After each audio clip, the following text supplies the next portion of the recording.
físico de la cabeza, tenemos que tener en cuenta que este demanda de todos los tiempos clásicos que requiere un examen médico, los cuales corresponden a la inspección, la palpación, la percusión y la auscultación. Para un mejor estudio se divide a este estudio del examen de la cabeza en dos partes. Primero se lo estudia mediante un examen por conjunto y un examen por regiones. En el caso del examen de la cabeza en conjunto, corresponde al análisis del volumen, la forma, los movimientos y la posición de la cabeza de la persona o paciente al cual vamos a realizar en el examen. Lo posterior corresponde al examen de cabeza por regiones. Esto equivale al estudio de la frente, el cuero cabelludo, los ojos, la nariz, la boca, la laringe, la faringe, el aparato auditivo de la persona y lo que corresponde al examen de facies en conjunto. El día de hoy vamos a revisar acerca del examen físico de la cabeza y del cuello. Primero vamos a comenzar por la cabeza.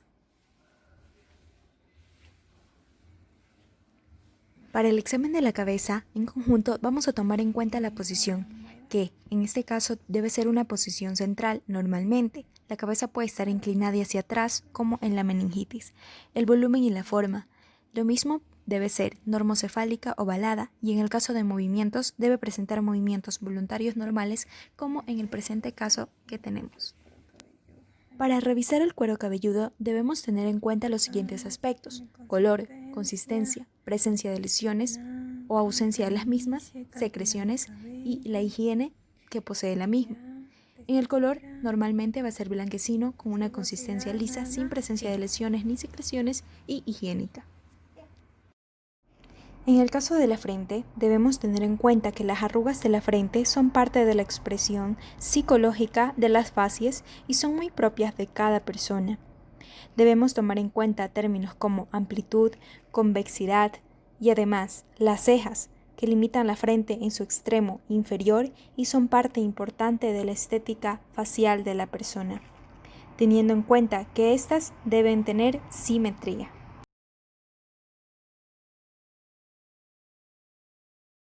En el caso de los párpados, debemos darnos cuenta que normalmente son de color que guarda la armonía con el resto de la piel de la cara. Hay que tomar en cuenta aspectos como la posición, el volumen, que debe mantener una piel laxa y fina, el color, la movilidad de los mismos, además de las pestañas. Se llama triquiasis al cambio de dirección de las pestañas y puede disminuir de número en todos los casos de blefaritis crónica, haciendo referencia a ciertas enfermedades.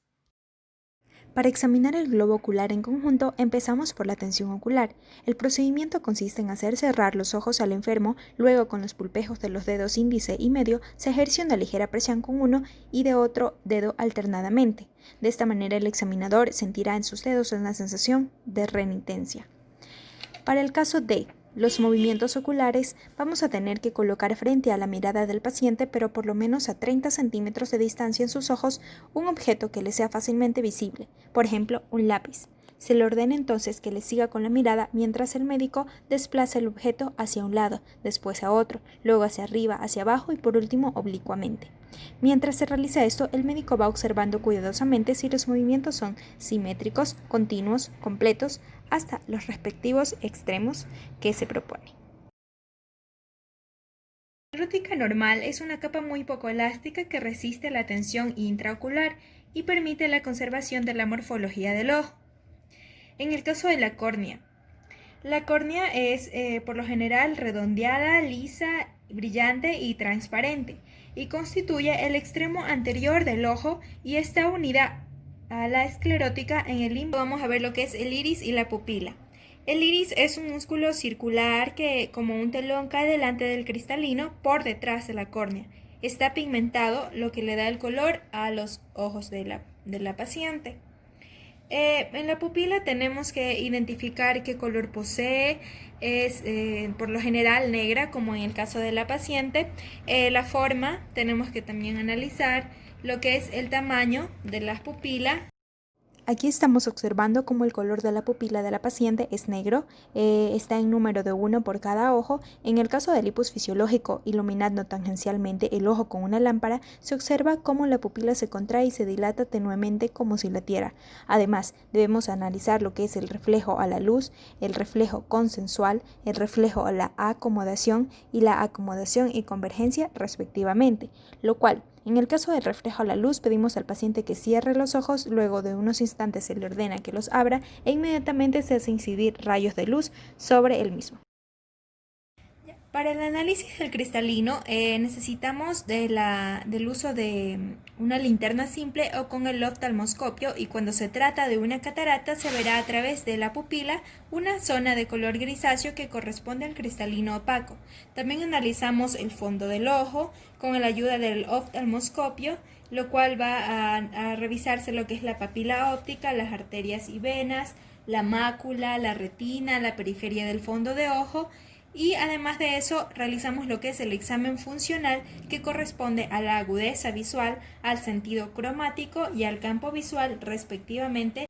En el examen físico de la nariz debemos tomar en cuenta el aspecto que posee la nariz, ciertos criterios en cuanto a las fosas nasales y a sus senos paranasales. Para el examen físico de la nariz nos ayudamos de la inspección y de la palpación, en donde podemos utilizar lo que es el ricnoscopio para un mejor análisis. Para el examen físico de la nariz debemos tener ciertos aspectos como la forma, el tamaño, la posición, la simetría. En el caso de las fosas nasales, se examinan por la inspección mediante el procedimiento llamado ricnoscopía, que puede ser anterior o posterior. También se analiza lo que son los senos paranasales, que se examinan mediante la inspección y la palpación respectivamente. La inspección permite ocasionalmente observar presencia de rubincudez y ligeros abombamientos por edema. Para el examen de la boca tomamos en cuenta primero los labios y nos fijamos en el color y la forma de los mismos, que se modifica dependiendo de la presencia de ciertas enfermedades.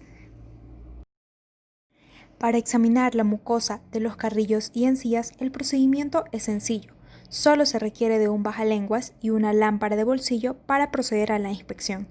Normalmente, la mucosa de los carrillos es rosada, lisa, brillante y deslizable sobre los planos en que se apoya, y deja ver con claridad a la altura del segundo molar superior el orificio de salida del conducto de Stenón que resuma saliva.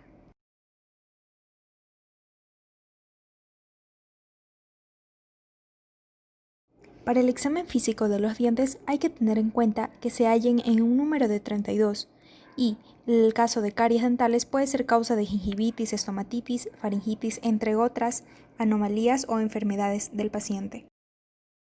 Para examinar la lengua, basta con decir al paciente que saque la lengua para descubrir el dorso de ella. Si se desea examinar la cara inferior, se le pedirá que levante la lengua mientras mantiene la boca abierta.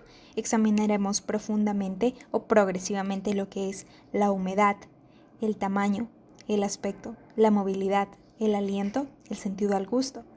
Esta debe ser normalmente húmeda, lisa, rosada, brillante y móvil, como en el caso de nuestra paciente. El aliento se examina simplemente percibiendo el olor del aliento del paciente. Normalmente es inodoro, como el aire expirado. Para el examen de las glándulas salivales, nos referimos a las glándulas parótidas, submaxilares y sublinguales. El examen físico permite el reconocimiento de los aumentos de volumen, sensibilidad, consistencia y relación con los tejidos vecinos. Para examinar la faringe, igual utilizamos el bajalenguas. Lo que vamos a examinar es el velo del paladar, las amígdalas y la pared posterior, que sabemos que normalmente es rosada, húmeda y brillante respectivamente. Para el examen físico de la laringe, la inspección demuestra que durante la deglución sube y luego baja, lo cual es comprobable por la palpación con los dedos índice y pulgar colocados en pinza sobre el cartílago tiroides, que siente el desplazamiento ascendente y descendente, respectivamente. En el caso de la oreja, debe examinarse su cara anterior y posterior, para lo cual se le debe doblar hacia adelante la oreja del paciente. El examen del conducto auditivo externo y la membrana timpánica, la técnica exige el uso del otoscopio o de espejo para oído. La membrana puede sufrir importantes cambios en caso de otitis medias. De la misma manera, se examinan los ganglios periauriculares. Puede encontrarse delante, debajo y detrás de la oreja ganglios patológicos. Para el caso del examen de las facies, tenemos que fijarnos en cómo es el aspecto de la persona, cómo es su cara, si vemos algún rasgo característico que no sea que esté fuera del rango de lo normal, podemos estar en presencia de alguna enfermedad, lo cual es necesario esta parte del examen físico.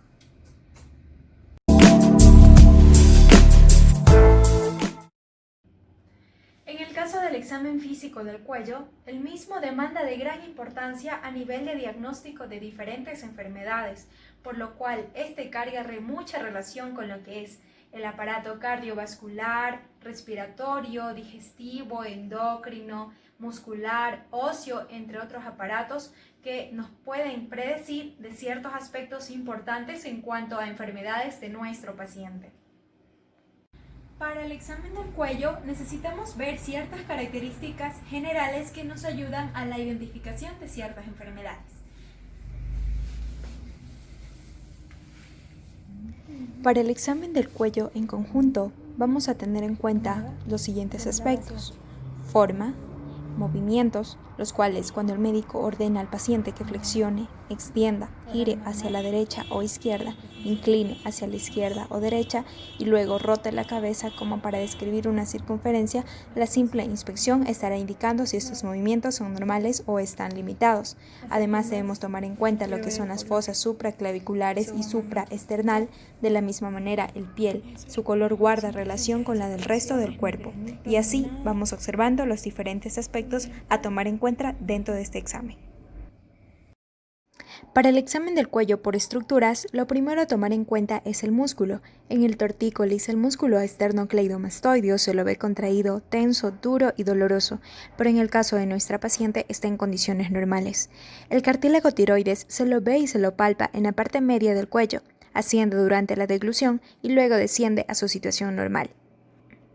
Para examinar los ganglios cervicales basta la inspección y palpación, pero pensando para su descripción y análisis en la situación, forma, tamaño, número, sensibilidad, movilidad y consistencia, la técnica propiamente dicha se basa en la búsqueda de los ganglios por medio del uso de las manos. Aquí sirve la palpación superficial con los pulpejos de los dedos que realizan movimientos de rotación o deslizamiento sobre zonas de distribución de los diferentes ganglios. En el caso de las venas cervicales, normalmente las venas del cuello no se ven. Y los latidos, normalmente no se observan latidos cervicales en condiciones de reposo. Pero, luego del ejercicio físico o emociones, puede observarse discretos latidos en la fosa supraesternal. En el caso de la glándula tiroides, por inspección, como sabemos, normalmente no es visible, o lo es como un discreto abultamiento situado por encima de la fosa supraesternal, por lo cual la palpación permite reconocer su forma y más detalles, consistencia, sensibilidad, movilidad, presencia de nodulaciones, datos que debidamente analizados permiten extraer conclusiones útiles para el diagnóstico y tratamiento.